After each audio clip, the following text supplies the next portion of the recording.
Let's bring in Victorian Shadow Treasurer Brad Roswell. Brad, thank you for your time. I made the point at the top of the show, red ink as far as the eye can see. There's not much left to sell for Victorians in order to turn this budget debt and deficit around. And of course, in real terms, you're paying $26 million a day just to service the interest payments on that debt, meaning that's not money for hospitals, it's not money for schools, it's not money for roads. What are your big takeouts from today? Always great to chat, Peter. Look, firstly, this is what Victorians get after 10 years of Labor.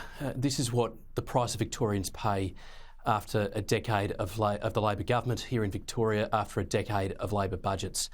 At the same time as their tax take has increased significantly, so has their debt, and so has their spending, and so has their waste.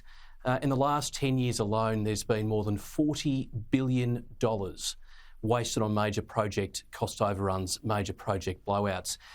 And that means that we haven't got the money that we need to do the things that matter. And at the moment in Victoria, we've got a crime crisis on our hands. We've got educational standards that are flatlining. Could you imagine, Peter, what we could actually do in Victoria if the economy had been managed in not a reckless way, but in a responsible way, and the fact that Victoria would be ahead again, as it once was a decade or more ago? Victoria used to be like the other states, Queensland and WA, a resource state. It used to export coal, it used to export gas. It doesn't even use that now for Victorians, Brad. And it's also taking in a lot of migrants from overseas. The Victorian population, 6.7 million and rising. Pressure on housing, businesses leaving the state. They can't afford to do business in Victoria.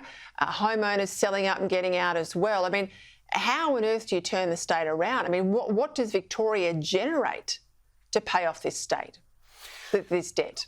Well, the first thing we've got to do, Peter, is start rolling out the red carpet and less red tape for businesses.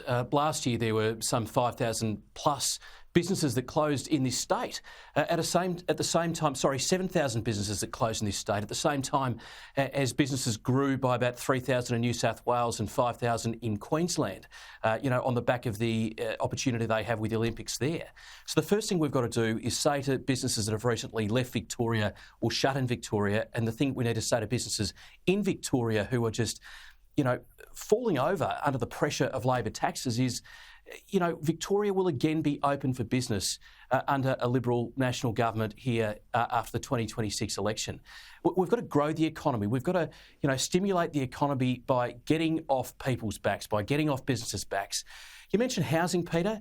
It's no wonder that we're in the middle of a housing crisis here in Victoria, that, rentals are unavailable and unaffordable. In the 53 new or increased taxes in the last 10 years under Labor, around half of those have been property taxes. Now, this is coming from a Labor government who say they care, but they frankly just don't. You don't tax something more and make it cheaper. If you tax something more, it's going to get more expensive and someone's got to pay for that. And the people that are paying are often vulnerable Victorians. Labor in this state after the last 10 years really don't give a stuff, and they're now paying the price for 10 years of Labor budgets.